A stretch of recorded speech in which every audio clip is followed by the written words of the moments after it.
የራሱን ወጣቶች ለማፈስ ጭምብል አድርገው ነው ልክ እንደ አልሸባብ በየቦታው እንትን ያደርጉ ያሉት። እስከ ሞት ቅጣት የሚያስፈርድ አንቀጾችም አሉት። ጸረ ህገ መንግስት ነው። የጭካኔው ጫፍ እዛ ላይ ነው። ወርቅ የሚቆፈርበት ሰው ደግሞ ምግብ አጥቶ የሚሞትበት፣ በጅብ የተበሉም አሉ። ዘይት ኦር ዋተበር ሲመጣ ከዛም ይሰርቃሉ ነው። የጦር አውድማው ትግራይ ወይም አማራ ይሆናል። የፌዴራል መንግስት ጣለውና ከዛ በኋላ ደግሞ ይዋጣልናል አይነት። በጦርነት ጊዜ ከዲያስፖራ በጣም ብዙ ሚሊዮኖች ተሰብስበዋል። ይሄ የት እንደገባ ይታወቃል።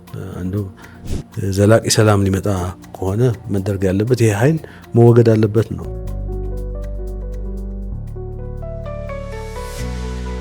ጤና ይስጥልን ክብራትና ክብራን፣ ይህ ጋዜጣ ፕላስ ፖድካስት ነው። በዛሬ የጋዜጣ ፕላስ ፖድካስት በወቅታዊ ጉዳዮች ላይ ቆይታ እናደርጋለን። ቆይታ የምናደርገው ደግሞ ከትምህርት ሚኒስቴር አማካሪ ሚኒስትር ዴኤታ ከሆኑት ፕሮፌሰር ክንደያ ገብረሕይወት ጋር ነው ቆይታ የምናደርገው። አብራችሁን ቆይታ እንድታደርጉ በዚሁ እንጋብዛለን። ፕሮፌሰር እንኳን ደህና መጡ። እንኳን ደህና ቆያችሁ። መልካም። እንግዲህ በወቅታዊ ጉዳዮች ላይ ቀደም ሲል እንዳነሳሁት ቆይታ እናደርጋለን። በተለይ ደግሞ አሁን ባለው በትግራይ ጉዳይ ላይ በትግራይ የምንሰማቸው የተለያዩ ጉዳዮች አሉ። በመገናኛ ብዙሃንም በተለያዩ አጋጣሚዎች የምንሰማቸው ጉዳዮች አሉና እርስዎ አሁን ያለውን የትግራይ ሁኔታ እንዴት ተመለከቱት የሚለውን እስቲ መጀመሪያ እናንሳ። እንግዲህ ትግራይ ላይ ያለው ሁኔታ በጣም አሳሳቢ፣ የጦርነት ድባብ በጣም በከፍተኛ ሁኔታ እያንዣበበ ያለበት ሁኔታ ነው ያለው። እንግዲህ ትግራይ ውስጥ አንድ የሆነ ጽንፈኛ ኃይል አለ። የትግራይ ህዝብን እንደ መያዣ ይዞ ያለ። ስለዚህ በዛ ምክንያት በጣም ሰብአዊ የሚባሉ መብቶች በሙሉ የተጣሱበት ከፍተኛ የሆነ የሂውማኒቴሪያን ቀውስም ሊያስከትል በሚችል መልኩ ብዙ ነገሮች ህዝቡ እየተሰቃየ ያለበት ነው። መሰረታዊ አገልግሎቶች ያው በፌዴራል መንግስት የሚሰጡ መሰረታዊ አገልግሎቶች ከስልክ ጋር ከትራንስፖርት ጋር የተገናኙ ሌሎችም በተወሰነ መልኩ አሉ። አሁን ግን በዛ አስቻይ ሁኔታ ባለመኖር ደግሞ በተለይ ከመሰረታዊ የሸቀጥ አቅርቦቶች፣ የነዳጅ፣ ሌሎች ሁኔታዎችም በጣም በከፍተኛ ሁኔታ ውስን የሆነበት ሁኔታ ነው ያለ ትግራይ። ከዛ በተጨማሪ ግን ይሄ ትግራይ ይዞ ያለው ኃይል የሁሉም የትግራዊ የሚባል መብት በሚጥስ መልኩ በቅርቡ ደግሞ አፋኝ የሆነ ህገወጥ ህግ ማውጥቶ ወጣቶች የሚሰደዱበት፣ ወጣቶች በየቀኑ የሚታፈኑበት፣ ታፍነው ወደ ወታደራዊ ማሰልጠኛ የሚሄዱበት፣ በአጠቃላይ ፍትህ አልባ የሆነ ክልል፣ ዘረፋ የማዕድን ዘረፋ፣ የህገወጥ የሰውና የመሳሪያ ዝውውር ዝም ብሎ እንደ ከዚህ በፊት ነውር ናቸው የሚባሉ ነገሮች አሁን በቃ ልክ እንደ ቋሚ ነገሮች በየከተማው የሚፈጽሙበት ያለ ትግራይ በአጠቃላይ ከፍተኛ ቀውስ ያለ ክልል ነው። መልካም። ወደ ቀጣዩ ሀሳብ ስመጣ በተለይ የህወሓት ቡድን አሁን እያስተላልፋቸው ያሉ የፖለቲካ እና ሌሎች አስተሳሰቦች፣ ውሳኔዎቹ ህዝቡ ላይ ምንድን ነው ሊያመጣ የሚችለው ተጽዕኖ? በተለይ ከኢኮኖሚም ከማህበራዊ ጉዳይም አንጻር የሱ አሁን እያራመዳቸው ያሉ ውሳኔዎች ህዝቡ ላይ ሊያመጡ የሚችሉት ከማህበራዊም ከፖለቲካዊ አንጻር ምንድን ነው? እንግዲህ ቅድም የትግራይ አጠቃላይ ሁኔታ አስገልጽልህ ነበር እና አሁን ማህበራዊ በምንላቸው በጤና በትምህርት ዘርፍ ራሱ በጣም ውስን ትምህርት እንደምታውቁት ገና በፌዴራል ከተቀመጠው ካላንደር ውጭ ግንቦት 30 የተቋረጠበት የ12ኛ ክፍል ፈተና ለመፈተንም ብዙ ተንገራጭቶ በኋላ ተማሪዎች ያው የፌዴራል መንግስት ቁርጠኝነት ስለነበረ ብቻ ተማሪዎች ወደ 30,000 የሚሆኑ ተማሪዎች የተፈተኑበት፣ ግን ይሄን ለማስተናከል ራሱ ብዙ እርምጃዎች የሄዱበት ሁኔታ ነበረ። ይሄ ማህበራዊ እንትኑ በኩል ብናየው የኢኮኖሚ እንቅስቃሴም ያው የንግድ እንቅስቃሴ በጣም ሞተዋል። ከተሞች ባዶ ነው የሆነ ያሉት። ወጣቶች በተለያየ ወደ አዲስ አበባ ወደ ሌሎች ክልሎች የሚመጣሉ። ከዛ በተጨማሪ ደግሞ ወደ ጎረቤት ሀገሮች በስደት እየሄዱ ያሉበት ሁኔታ አለ። ያው ፖለቲካዊ እንግዲህ እዛ ያለው ጽንፈኛ ህገወጥም ነው። በቅርቡ በፌዴራልና በዛ ባለው የህወሓት ኃይል ይሁንታ ተቋቁሞ የነበረው ጊዜያዊ አስተዳደርም አፍርሶ በራሱ ድሮ በ2012 መርጦ ግን ደግሞ ለጦርነት ምክንያት የነበረው መንግስት መልሻለሁ ብሎ ስልጣን የተቆጣጠረበት ሁኔታ አለ።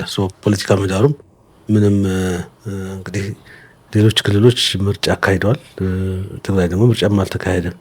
ፖለቲካውም ሙሉ አንድ በጣም ጽንፈኛ የሆነ ቡድን ክልሉን ጨምድዶ ይዞ ምንም የፖለቲካል ስፔስ የሚባል እዛ የነበሩ የተለያዩ ፖለቲካ ፓርቲዎች አፈናውን ፈርተው ከክልሉ ውጭ ያሉበት ሁኔታ፣ አብዛኞቹ ከክልሉ ውጭ ናቸው ያሉት። ምናልባት አንዳንዶቹም ወደ ሁለት ከፍለዋቸው እነሱም ያቋቋሙ ተለጣፊ ሌሎች ፖለቲካ ድርጅቶች የሚሏቸው ኮት አንኮት እነሱን ልክ በጋራ ሆነው ቅድም ያልኩት ህገ ወጥ የሆነ መንግስት አቋቁሞ እየሄዱበት ያለው ነው።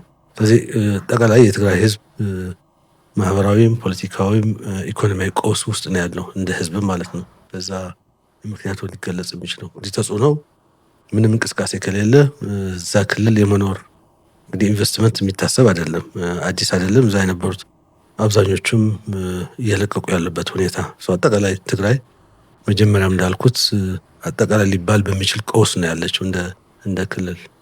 በተለይ የጽምዶን ጉዳይም ማንሳት እንችላለን። እዚህ ጋር የህወሓት ቡድን ከኤርትራ መንግስት ጋር የፈጠረው ጥምረት አለ ጽምዶ ብሎ።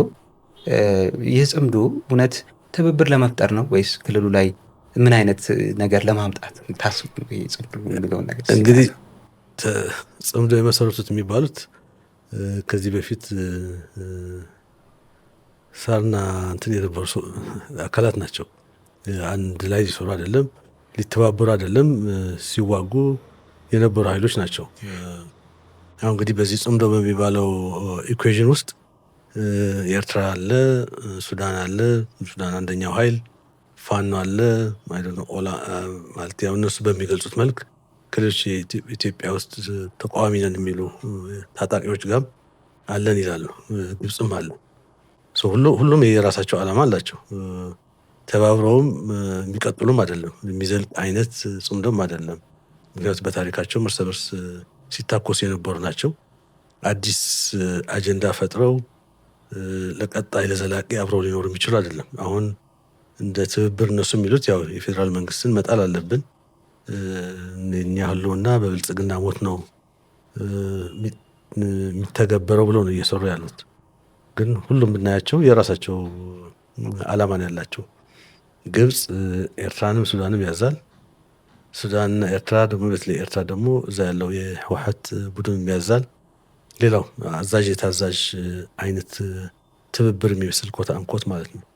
ስለዚህ የኤርትራ መንግስት እንግዲህ በተለይ በፌዴራል የሚነሳው ከዚህ ከባህር በር ከምናምን የሚነሱ ጥያቄዎች ምናልባት ወደ ጦርነት ብንገባ ጦርነቱ ወደ እነሱ እንዳይመጣ አይነት የሚያስቡት ነው የሚሆነው።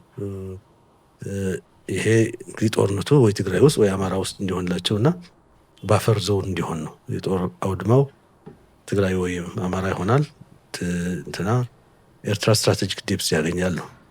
ሱዳን ውስጥ በተለይ በሁለቱም ኃይሎች ያለው የሕሜቲና የአልቡርሃን ያለው ጦርነት እዛ ውስጥ ያው መጀመሪያ አርሚ 70 የሚባል ነበር አሁን የቲፒኤልኤፍ እዛ የነበረው። ከዛ ቀጥሎ 13 በከዛም ሌላም አርሚም ተጨምሯል በቅርብ።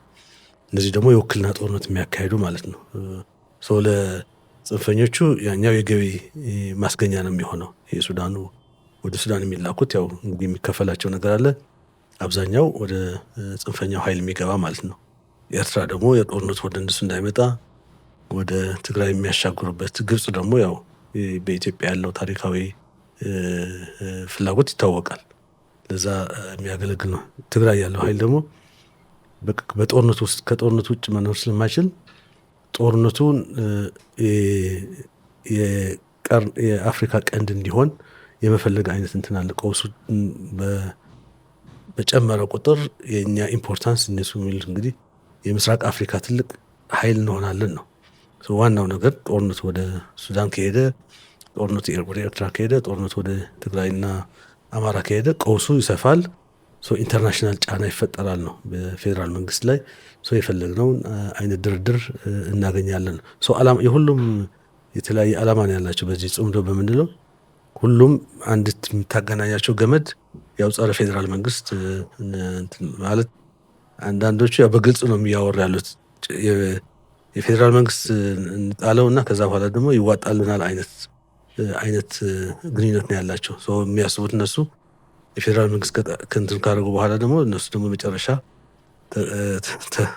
መጨረሻ ተታኩሰው አንደኛው የሚያሸንፍበት ማለት እኔ እንደዚህ አይነት መተባበር የሚባል ኮንሰፕት ሰምቼም አላውቅም። ዋናው ነገር ግን ይሄኛው ለትግራይ ህዝብ ትልቅ ዳፋ የሚያመጣ ለትግራይ ህዝብ ትልቅ ጥፋት የሚያመጣ እነሱ ከጦርነት ውጭ መኖር ስለማይችሉ የለመዱት ነገር ይሆናል። ለትግራይ ህዝብ ደግሞ ግን ለትግራይ ህዝብም ለአማራም ትልቅ ቀውስ የሚያመጣ ጽምዶ ነው እየተፈጠረ ያለው። በተለይ እነዚህን ጉዳዮች ተከትሎ ደግሞ የወታደራዊ እንቅስቃሴዎች ይስተዋላሉ። ከዛ ባሻገር ወጣቶች በተለይ ታዳጊዎች ህፃናትን ለውትድርና የመመልመል ጉዳዮች አሉና ይህ ተግባር በተለይ ቀጣይ ትውልድ ላይ የሚያመጣ ጽኑ አለ።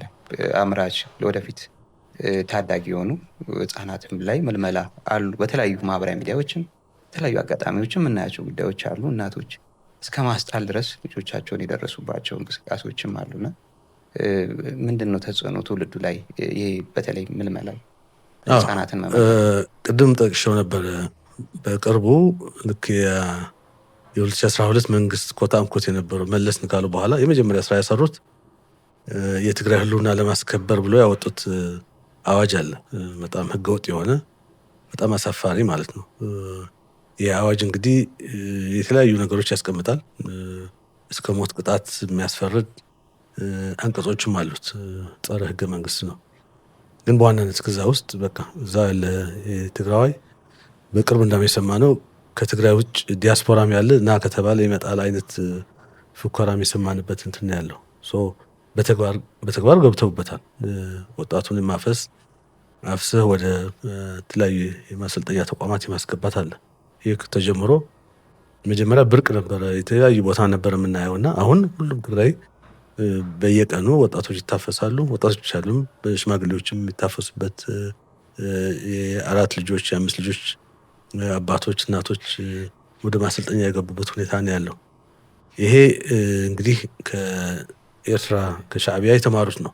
ሻዕቢያ ለአመታት ወጣቶች በየአመቱ ትምህርት አቋርጠው ያው ሳዋ ነው ትምህርት የሚጨርሱት የወታደራዊ እንትን ነው ጨርሰው የሚሄዱ። ይሄ እንግዲህ ብዙ አመታት ነው የፈጀባቸው የኤርትራ። እነዚህ ደግሞ ከእነሱ ልቀው በአጭር ጊዜ ተምረው በስፋትም በጥልቀትም ሙሉ ትግራይ በሁሉም የእድሜ በሙሉ ወደዛ እየገባበት ያለ ሁኔታ ነው የሚያደርጉበት። እንዴ በጣም ጨካኝ በሆነ ፊታቸው ጭንብል የተሸፈኑ እንግዲህ የትግራይ ሰራዊት በእንደዛ አይነት ባህሪ የሚታወቅ አይደለም። በጣም ህዝባዊ ሆኖ ብዙ ስራዎች ሲሰራ የነበረ ነው። አሁን ግን የራሱን ወጣቶች ለማፈስ ጭንብል አድርገው ነው ልክ እንደ አልሸባብ በየቦታው እንትን ያደርጉ ያሉት። ይሄ እንግዲህ እየፈጠረው ያለው ጥፋት በጣም ከፍተኛ ነው። ብዙ ወጣቶች ከትግራይ ተሰደው እግራቸው ወደ መራቸው ወደ ሌሎች ስደትም እየሄዱ ነው። ወደ ሌሎች ክልሎችም እየመጡ ያሉት ምናልባት አውሮፕላን ከአዲስ አበባ ወደ መቀሌ የሚሄደው ኦልሞስት ባዶ ነው የሚሄደው። ሲመለስ ወጣቶች ብቻ ነው። የመቀሌ ኤርፖርት ቼክ ብታደርጉ ራስ አሉላ አባ ነጋ ኤርፖርት ውጭ በጣም ተጠባባቂ የሆነው ማአት ወጣት ነው የምናየው። ትኬትም አይገኝም ለሳምንታት ማለት ነው። ይህ የሚያሳየው እንግዲህ ወጣቱን ከእንትን እየወጣ ነው ያለው። እዚህ ላይ እንዳውም የመጀመሪያ ወጣቶች ላይ እንግዲህ በማህበራዊ ሚዲያ ሲጋለጥ ስለነበረ ትንሽ ገምግመው ምንድን ያሉት የከተማው ይቆይልንና ገጠር ላይ ፎከስ እናድርግ። ወደ ገጠር ገብተው ወደ ማዕድን ቁፈራ የተሰማሩ ወጣቶች እነሱ ማፈን በተለያየ ምክንያት ከአንድ ቦታ ወደ ሌላ ቦታ ሲሄዱ የሆነ አልቤርጎ የሚይዙ ወጣቶች ያው የዛ አካባቢ ልጆች ስላልሆኑ እነሱን አጥንተው እነሱን የማፈን ስራ ነው እየሰሩ ያሉት እና ይሄ ከፍተኛ የሆነ ስነ ልቦና ቀውስ ነው እያስከተለ ያለው ትግራይ ውስጥ። ሁሉም ወጣት ማለት ለዩኒቨርሲቲ እንገባለን ብለው የ12ኛ መልቀቂያ ሲፈተኑ የነበሩት ተማሪዎች ልክ ፈተና መጨረሻ ቀን ኦልሞስት ሩጠው ነው ወደ የአካባቢያቸው እግራቸው ወደ የተለያየ ቦታ ያመጣና እኔ ትልቅ ቀውስ ነው ይሄ ጥፋት።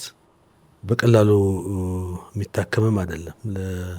ምክንያቱም ብዙዎቹ ወደ ሌላ ቦታ ሄደው ከወላጆቻቸው ተለይተው ምን ሊሆን እንደሚችሉ ወጣቶች ናቸው። እነዚህ የሚያጋጥማቸው ነገርም አይታወቅምና እየተሰቃዩ ያሉ በየቦታውም አሉ። ከፍተኛ ጥፋት ነው እየተፈጸመ ያለው። ብዙ ጊዜ የህወሓት ቡድን ራሱን እንደ ትግራይ ህዝብ ወኪልም አድርጎ ብዙ ጊዜ የሚያነሳቸው ነገሮች አሉና እንዴት ነው ህዝቡን ከህወሓት ቡድን መለየት የሚቻለው? ይህንን ነገር ማድረግ የሚቻለው? ይሄ በመርህ ደረጃ ስህተት ነው። እንግዲህ የፖለቲካ ድርጅት አንድ አይደለም፣ ብዙ ናቸው ፖለቲካ ድርጅት እኮ። ህዝብ ግን አንድ ነው። በትግራይ ውስጥ ብዙ ማለት ለትግራይ የሚመጥን በርካታ የፖለቲካ ድርጅቶች አሉ። ህዝቡ ግን አንድ ነው። ህዝቡ እንግዲህ የአንደኛው ከሆነ የሌላው ፖለቲካ ፓርቲም አያስፈልግም ነው። ትግራይ ላይ የነበረው ነባራዊ ሁኔታ በተለይ ከዚህ የ17 ዓመት የትጥቅ ትግል ያው መላ ትግራይ ሞቢላይዝ የሚያደርገ ስለነበረ የትጥቅ ትግሉ በእያንዳንዱ ቤት አታችመንት አለ። ሰው ከህወሓት ጋር የተቆራኘ በብዙ መልኩ ማለት ነው። ማለት ብዙ መስዋዕትነት የከፈለ ብዙ አካል ጉዳተኛም ያለበት ክልል ነው። በተለይ 17 ዓመት ያ የፈጠረው መቆራኘት አለ። ያው የራሳችን ድርጅት ነው አይነት ነገር የመጀመሪያው በዚህ በ17 ዓመት የነበረው። ከዛ በኋላ ግን ፓርቲው ያው ከታጣቂ ድርጅት ወጥቶ ፓርቲ ከሆነ በኋላ የነበሩ በርካታ ዓመታት ደግሞ ፓርቲው በፈጸማቸው ስህተቶች ፓርቲው ከህዝብ እየተለየ ነው ሄደው። በተለይ ደግሞ በቅርብ እንደምናየው በጣም በርካታ የሆኑ ኢሰብአዊ ድርጅቶች ማለት እነዚህ የኛ ልጆች ብዙ ወላጆች ይነግሩናል። የኛ ልጆች ናቸው ወይ ከነዚህ ጋር ነበር ወይ አብረን የምንኖረው ብለው ብዙ የሚያማርሩ ወላጆች አሉ። እንግዲህ ወላጆች አንዳንድ ሰማቸው ታሪኮች አሉ። በቅርብ የሰማሁት የሆነ የአራት ልጆች አባት ያው እንደ ቀን ሰራተኛ ሆኖ ነው ባልና ሚስት ልጆቻቸውን የሚያሳድጉት። አባትየው ነው የቤቱ የእንጀራ ምንጭና እሱን አፍሰው ወስደውት እናትየው ባለቤቱ ማለት ብዙ ቦታ ተንከራታ ካገኘችው በኋላ አይ የመልሱላት መልስ አይ የባሱ አሉ ካንቺ የባስም አሉና ተመልሰሽ ሂጂ አይነት ነገር ነው። አይ ቲንክ ለዛም ይመስለኛል ድሮ የነበረው ኮንፊደንስ አሁን የለም። ምርጫ ይካሄዳል እኮ ሲባል እዚህ ለምርጫ አስቻይ ሁኔታዎች ጊዜያዊ አስተዳደሩ እንዲፈጥር ብሎ ምርጫ ቦርድ የኢትዮጵያ ብሔራዊ ምርጫ ቦርድ ሲጠይቅ እኮ የመጀመሪያ ጥያቄ የነበረው በቃ የህወሓት ህልውና ካልተመለሰ ምርጫ አይካሄድም ነው። የህወሓት እንደ ፖለቲካ ፓርቲ ተሰርዟል፣ ተመልሶ ካልተመዘገበ አይካሄድም ብሎ ሲፎክር የነበረው ፓርቲው ነው፣ የህገወጥ ፓርቲው ማለት። እንግዲህ ምርጫ የህዝቡ መብት ነው። ምርጫ ለመሳተፍ የፖለቲካ ፓርቲዎች መብት ሊሆን ይችላል፣ አለመሳተፍ ይችላሉ፣ መሳተፍም ይችላሉ። ግን እኔ ምዝገባ ከሌለ ህዝቡ አይመርጥም የሚል ደግሞ በጣም ጫፍ የሄደ ጸረ ህዝብ አቋም ነው። በእንዲህ ያለ አቋም ያለ ህገወጥ ድርጅት የትግራይ ብቸኛ ወኪል ሊሆን አይችልም። ግን ነባራዊ ሁኔታ ምንድነው? ይሄ የታጠቀ ኃይል ነው። ዝም ብሎ የፖለቲካ ድርጅት ብቻ አይደለም።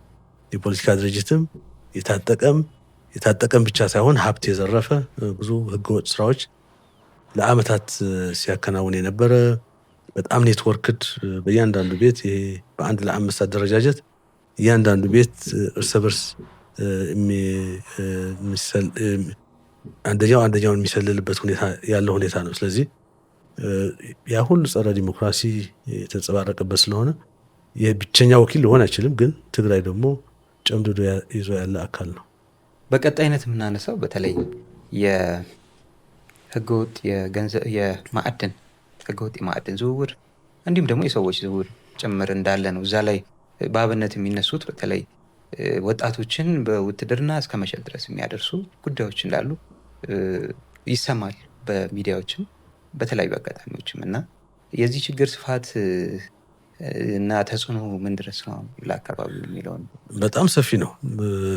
የህገወጥ ማዕድን ዘረፋ ማለት እኛም ለጊዜው አስተዳደር ያለን ልናጠናው መኩረን ያልቻልነው ነው። ምክንያቱ ብዙ ተዋናዮች አሉ እዛ ውስጥ። በተለይ ሰራዊት ላይ የሰራዊት አመራር ያሉ ጀነራሎች በጣም አክቲቭ በሆነ መልኩ ይሳተፋሉ። የማዕድን ዘረፋ ብቻ አይደለም፣ የመሬት ወረራም ራሱ አንዳንዱ መንግስት ኮታንኮት የሚለው አካል ራሱ ወደዛ መጠጋት የማይችልበት እያንዳንዱ የራሱ ኬላ አድርጎ በጣም አንድ ወረዳ ሙሉ አንድ ቀበሌ ሙሉ ገመድ አድርጎ ታጣቂዎች አድርጎ እንደፈለገ የሚዘርፍበት እንትን ያለው። በተለይ በማዕድን ዙሪያ ያው እንግዲህ ትግራይ ያለው የማዕድን በተለይ የወርቅ ሀብት ይታወቃል። ትልቅ ሀብት ነው ያለው። የሀብት የሚዘርፉ በጣም ጥቂት ግን ደግሞ መሳሪያ ያላቸው ሰዎች አሉ። የህገወጥ የሰው ዝውውር በተለይ ኤርትራውያን የሚመለከት ከኤርትራ የሚመጡ በተለያየ በጣም የተቀናጀ እዛም ተጠንቶ ነበረ። እዛም ያለን እኛ አጥንተ ነው። በኋላ ግን ወደ ተጠያቂነት ልናሻግረው ስንለው ትልቅ ሮሮም የመጣው ግጭትም የተነሳበት የመሳሪያ ዝውውር በጣም ከፍተኛ ሁኔታ ያለበት ሁኔታ ነው ያለው። እነዚህ ነገሮች በጣም ጥቂት ግን በጣም ደግሞ ተጽዕኖ ፈጣሪ የሆኑ በተለይ ሰራዊት ላይ ያሉ አመራሮች አሉ። የፖለቲካ አመራሮችም ከዛ የጸዱ አይደለም። አንድ ላይ ተቀናጅተው የሚያደርጉት ነገር አለ። አሁን በቅርብ የተጀመረ አይደለም። እኛም ያለን አርሚ 70 የሚባለው ሱዳን ውስጥ ነበረ። ሱዳን እዛ ውስጥ የሕሚቲ ደግፎ ሕሚቲን ከአልቡርሃን ደግፎ ሕሚቲ ጋር የሚዋጋበት ሁኔታ ነበረ በተለያየ መልኩ ማለት ነው። አሁን ይህን ያጠናከሩት አሁን በቅርብ አንድ አርሚ ነበረ እዛ የነበረው። ሁለተኛ አርሚ 13 አሁን በቅርብ ሸሪና ላይ ውጊያ ያሳተፈ አርሚ አለ። ሶስተኛ ደግሞ ሌላ አርሚም በቅርብ የጨመሩበት ሁኔታ አለ። እንደዚህ የውክልና ጦርነት የሚያካሂዱ በዶላር የገቢ ምንጭ ናቸው ለጽንፈኛው ኃይል የሚያደርጉበት ነው። አጠቃላይ የትግራይ ቀውስ ስንል እኮ ይሄ ወንጀለኛው ቡድን የፈጠረው ቀውስ አለ። ለዛ ነው አሁን እነዚህ ሰዎች ወደ ሰላማዊ ቢመጡ ተጠያቂዎች ይሆናሉ። እነሱ ቀውስ ቢቀጥል ለነሱ ጉዳያቸው አይደለም እና በጣም በከፍተኛ ሁኔታ እየተካሄደ ያለ የትግራይ ሀብት እየተዘረፈበት ያለ ያ ዘረፋ ደግሞ ህዝቡ ወደ ቀጣይ የሆነ ችግር እያስገባበት ያለ ሁኔታ ነው ያለው። በተለይ ለፖለቲካዊና ወታደራዊ እንቅስቃሴዎች ጥቅም ይውል ይሆን ይሄ አሁን የሚደረገው ድርጊት? አዎ ይህ እኮ እንግዲህ ለጦርነት ዝግጅትም እየጠቆሙበት ነው ያለው። በዋናነት ግን እንደ ግለሰብ እነሱ ራሳቸው ሀብት የሚያካብቱበት ነው። ይህ ዝም ብሎ እኮ ትግራይ ብቻ እኮ አይደለም። ከትግራይ ውጭም ሌሎች ተዋናዮችም አሉ። እንግዲህ ወርቅ ትግራይ ውስጥ አይሸጥም፣ ወደ ውጭ ነው የሚሄደው። ውጭ ደግሞ የሚቀበሉ ይህን የሚያሻሽጡ ሌሎችም አሉ። ሲስናት የትግራይ ብቻ ሳይሆን ኢንተርናሽናል ሪጅናል ነው፣ ኢንተርናሽናልም ነው። ዝውውሩም ትግራይ ዝውውር ስንል እንግዲህ ከድንበር አልፎ የሚሄድ ነገር ነው የሚሆነው። ስለዚህ አጠቃላይ እንትኑ ከፍተኛ ነው የሚሆነው ተጽዕኖም እያለ ያለው። መልካም። የፕሪቶሪያ ስምምነት ላይ እንምጣና የፕሪቶሪያ ስምምነት ዘላቂ ሰላም እንዳያመጣ የሆነበት ምክንያት ወይስ ችግሩ እንቅፋቱ ምንድን ነው ብለን ማንሳት እንችላለን? ያው እንግዲህ የፕሪቶሪያ ስምምነት ሲፈጸም ለትግራይ ትልቅ እፎይታ ነበር። ቢያንስ የተኩስ ድምፅ የቆመበት፣ ከዛ በኋላ ደግሞ መሰረታዊ የሆኑ አገልግሎቶች ኢሚዲየትሊ የተጀመሩበት፣ የሰብአዊ የሆኑ እርዳታዎችም ቶሎ በፍጥነት የመጡበት ሁኔታ ነበር። ትግራይ ዳግም ወደ ጦርነት ሳይሆን ወደ ቀጣይ የሆነ ኖርማል ለማድረግ የተደረገ ነው። የፕሪቶሪያ ስምምነት ባጭሩ የትግራይን ወደ ህገ መንግስታዊ ስርዓት መመለስ ነው። ከዛ በኋላ ግን ሌሎች ለዛ ለመመለስ ደግሞ የሚያስፈልጉ ነገሮች አሉ። የተፈናቃዮች መመለስ፣ ታጣቂዎች ወደ ኖርማል የሆነ ኑሮ እንዲመለሱ ፈቶ መፍታት ብቻ ሳይሆን የዲዲአር የምንለው ማለት ወደ ሰላማዊ ኑሮ የሚገቡበት፣ ሌሎች ደግሞ በፖለቲካ የሚፈቱ ነገሮች ደግሞ ትሉ በተለይ ጦርነት ምክንያት የሆነ የፖለቲካ ችግሮችም በውይይት የሚፈቱበት እድል የፈጠረ ነው። ግን ይሄ አሁን ያለው ኃይል መጀመሪያ ልክ የፕሪቶሪያ ስምምነት ሲፈጸም ያልተቀበለው ነው። ያኔ የህወሓት ማዕከላዊ ኮሚቴ ነው ስራ አስፈጻሚ አንቀበለውም ብሎ ለማዕከላዊ ኮሚቴ አምጥቶ ማዕከላዊ ኮሚቴ ነው በፍጹም ይሄማ አይሆንም ብሎ እምቢ ያላቸው ማለት ነው እንጂ እነሱ መጀመሪያም እንግዲህ ያኔ የኛ ተደራዳሪዎች ሳውዝ አፍሪካ ሄደው ተፈራርመዋል። የተፈራረሙትን ነው። እነ ደብረጽዮን ደግሞ ቁጭ ብለው ነው በፍጹም ይሄ ተቀባይነት የለውም ተቀዶ መጣል አለበት ብለው እንትን ያሉበት። እንግዲህ ያኔ የነበረው ሁኔታ እናውቀዋለን። በተለያዩ የትግራይ ጫፍ አይደለም ወደ ትግራይ መሀል ገብቶ በተለይ የኤርትራ ሰራዊት በመጀመሪያው ጦርነት ያላሳካው ነገር ነበረ። ያኔ በቃ ቶታሊ ትግራይን ማጥፋት አለብን ገምገመው እነሱ ራሳቸው ሙሉ በሙሉ እኮ አላጠፋችሁም ትግራይ ተብለው በዛኛው ዙር ሲመጡ ሙሉ በሙሉ ተደራጅተው ነበረ። በተለይ አድግራት ኦልሞስት ለመግባት ተቃርቦ የነበረበት ሲመጡ ደግሞ ሊፈጥሩት የነበረው ሰብአዊ ቀውስ እንግዲህ ለማሰብም በጣም የሚያስደነግጥ ማለት ነው። ያ ሁኔታ ስለምናውቅ ነው በፍጹም ይሄ ስምምነት እንግዲህ ስትስማማ ሁሌ አንተ ያልከውን ብቻ አይደለም የሚሳካው። እንግዲህ ስምምነት ማለት አንተ የምጥለው አለ፣ ሌላው ተደራዳሪ አካል የሚጥለው ነገር ይኖራል። አይደለም ይሄ ስምምነት መቀጠል አለበት መተግበርም አለብን ብሎ ነው ማዕከላዊ ኮሚቴ ወሰነው። ያኛው አካል ያልተቀበለው ያኔ በድምፅ ነው ያሸነፍናቸውና በየጊዜው ግን ሲሰሩ የነበሩት የፕሪቶሪያ ስምምነት እንዳይፈጸም ነው። በተቻለ መጠን በቃ ይሄ ያጧቸው ስትራቴጂዎችም ነበሩ። ማምከን ይሄ ስምምነት እንዳይፈጸም ከጊዜያዊ አስተዳደሩን ለማቋቋም ወራት ነው የፈጀው።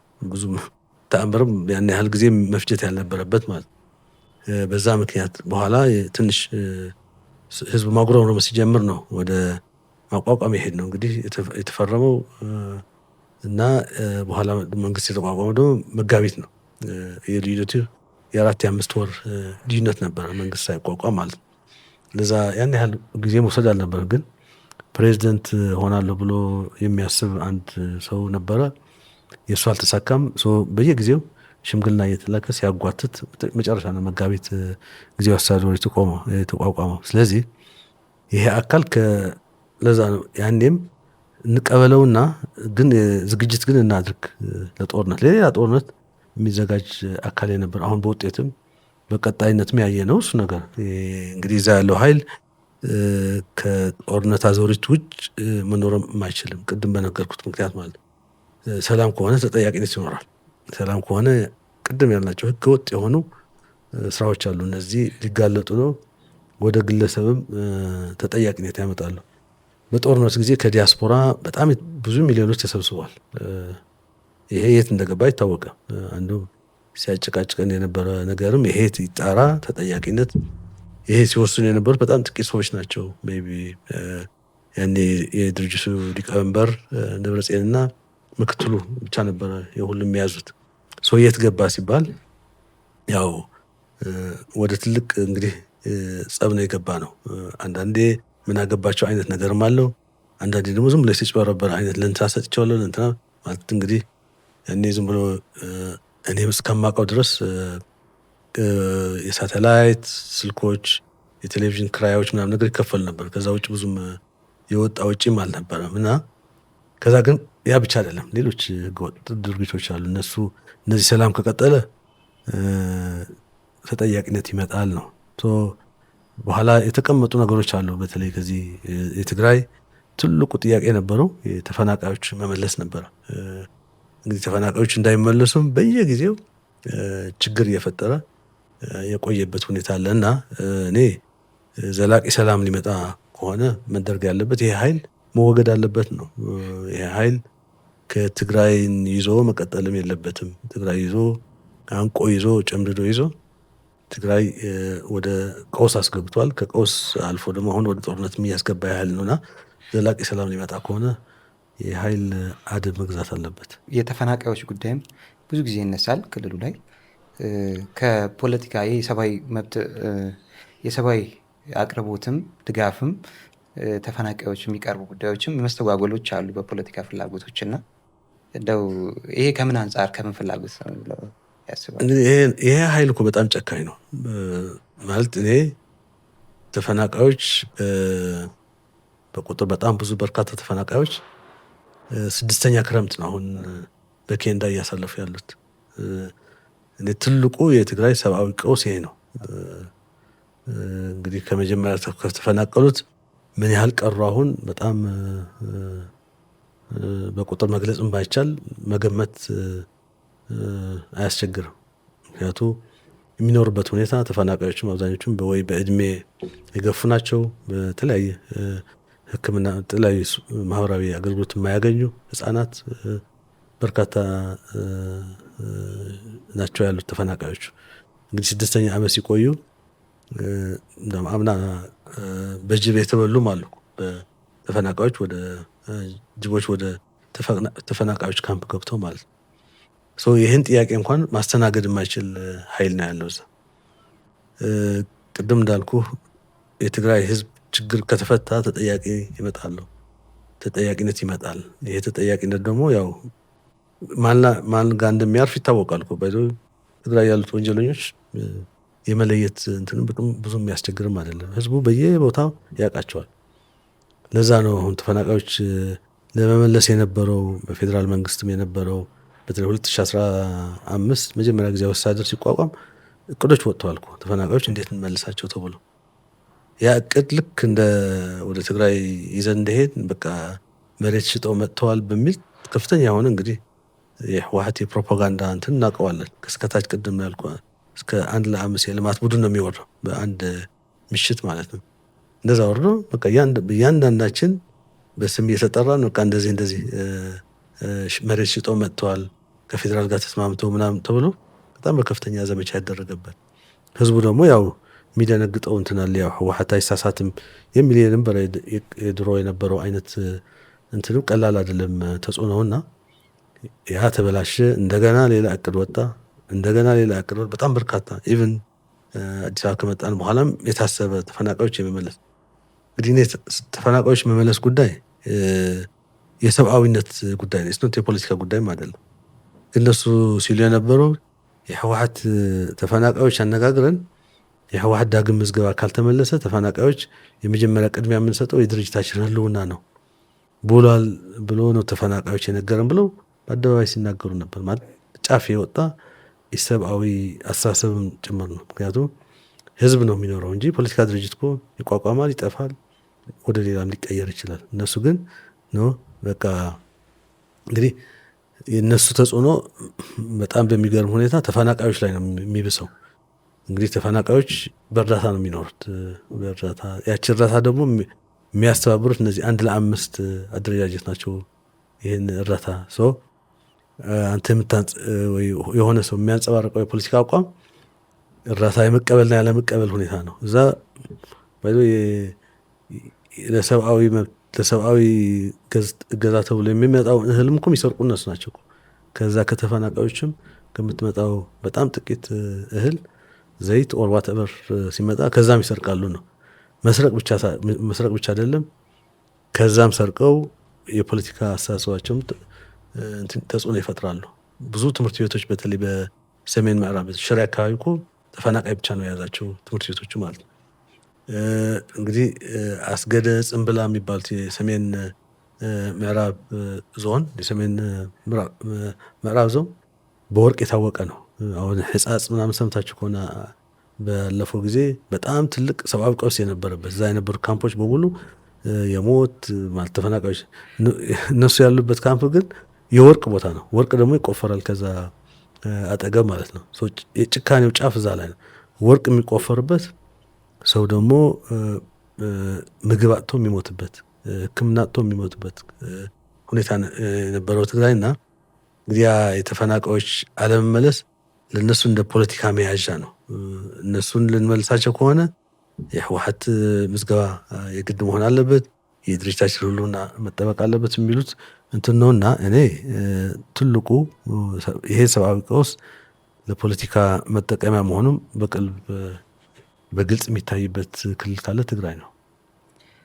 እንግዲህ በትግራይ ደግሞ ብዙ የልማት ፍላጎቶች አሉ። እንደ ሌሎቹ ኢትዮጵያውያን እህትና ወንድሞቻቸው በትግራይም አብሮ የመልማት እንዲሁም ዘላቂ ሰላም የማግኘት ፍላጎቶች አሉ በህዝቡ ዘንድና ይህንን ዘላቂ ሰላም ለመመለስ ለማምጣት ምን መደረግ አለበት ይላሉ? ለትግራይ ህዝብ የሚያስተላልፉ እንግዲህ እንደ ማንኛውም ህዝብ ትግራይ ሰላም፣ ልማት፣ ዲሞክራሲ ይፈልጋል። ለትግራይ አሁን ዲሞክራሲም ልማትም ቅንጦት ነው። የቅንጦት ቋንቋዎች ናቸው። ትግራይ እኮ ሰላም እኮ የለም። ሰላም ከሌለ ልማትም ዲሞክራሲም ማሰብ አትችልም። እንደ ህዝብ በጣም ታታሪ ህዝብ እንግዲህ በብዙ ነገሮች አብነት የሚሆን ህዝብ ነው። ግን ደግሞ እዛ ባለው ኃይል ምክንያት ደግሞ ኑሮ በሙሉ ተመሰቃቅሎ ትልቅ ሰብአዊ ቀውስ ያለን ትልቅ የህልውና አደጋ ያለበት ክልል ነው። ስለዚህ የመጀመሪያው መሆን ያለበት ህልውናው መረጋገጥ አለበት ነው። ህልውና ከሌለ ስለ ልማት ስለ ዲሞክራሲ ማውራታችን እኔ አሁን ወደ ተለያዩ ክልሎች እዞራለሁ ያሉትን የልማት ስራዎችን አያለሁና ምን ነው የትግራይ ህዝብ የዛ ተጠቃሚ ቢሆን ብለህ የምትመኘዋል። ህዝቡ ባላጠፋው ነገር እዛ ባለ ኃይል የኃይል ጉልበት ይዞ እስከቀጠለ ድረስ ደግሞ ልማትም ዲሞክራሲ ማሰብ አይቻልም። ቅድም ስጠቅል ስንል ነበር ስለ ዲሞክራሲ። አንደኛው የዲሞክራሲ መገለጫ እንግዲህ ምርጫ ነው። ምርጫ እንዳያካሄድ ተደርጓል፣ መብቱ ተነፍቋል ማለት። ስለዚህ በጉልበት የሚያስተዳድረው አካል አለ ማለት ነው። ይሄ መቀጠል የለበትም። ህዝቡ ከዚህ መላቀቅ አለበት። ህዝቡ ከዚህ ሊላቀቅ ከሆነ ደግሞ ይሄኛው ከዚህ ቀውስ ሊወጣ ከሆነ መጀመሪያው ህዝቡ ራሱ መታገል ይኖርበታል። አሁን በየኛም እየተቃወምን ያለን ግን መቃወም ብቻ ሳይሆን ከዛ ወጥቶ በተደራጀ ኃይል ይሄን ኃይል ሊያስወግደው ይገባል ነው። ሊያስወግደው ስንል በቃ ሽኖት ቢ ለዚህ ለትግራይ የፖለቲካ ምህዳር ወሳኝ ኃይል መሆን የለበትም ነው። ወሳኝ ኃይል ሆኖ እስከቀጠለ ድረስ አሁን በምናያቸው ምልክቶች ወደ ጦርነት እየገባ ነው ያለው ክልሉ። የተለያዩ አሁን በቅርብ ደግሞ ትንሽ የጦርነት ማንዣበቡ በጣም በከፍተኛ ሁኔታ ተከትሎ እየመጣ ያለ ሁኔታ ነው ያለው። ይሄ መቆም አለበት ነው። ለትግራይ ህዝብ ያለኝ መልእክት ይሄ ኃይል እንዲመራ እስከፈቀድለት ድረስ ይሄ ቀውስ ይቀጥላል ነው። ይሄ ቀውስ ደግሞ የትግራይ ህልውና በጣም በከፍተኛ ሁኔታ እየፈተነ ያለ ሁኔታ ነው። ከዛ ውጭ ግን የኢትዮጵያ ህዝብም የጉዳይ የትግራይ ህዝብ ብቻ ጉዳይ አይደለም። ትግራይ ያለው ቀውስ ትግራይ ላይ ብቻ የሚቆይ አይደለም።